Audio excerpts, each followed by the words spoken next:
Ce qui rattrape Nicolas Sarkozy, c'est une note d'expert comptable. Document par lequel le président candidat aurait été alerté des risques de dépassement de sa campagne.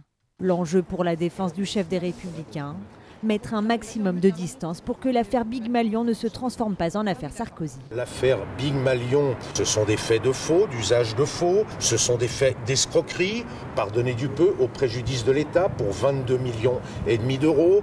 Ce sont des faits d'abus de confiance. Ces faits-là, le juge d'instruction a considéré qu'il ne pouvait pas concerner le président Sarkozy. Mars 2012, l'UMP fait appel à la société de communication Big Malion.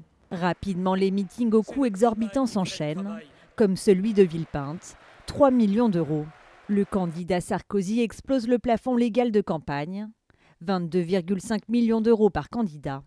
Big Malion monte alors un système de fausses factures pour que l'UMP paye une partie de la note, plus de 18 millions d'euros. Février 2014, l'affaire éclate.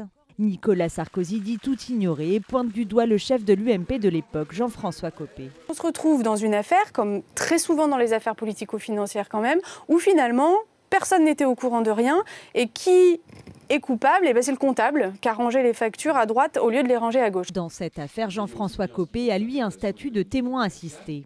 Après 20 mois d'enquête, 13 personnes sont mises en examen. Salariés de Big Malion et cadres de l'UMP comme Jérôme Lavrieux, l'ex-directeur adjoint de campagne de Nicolas Sarkozy, le seul à avoir reconnu les faits.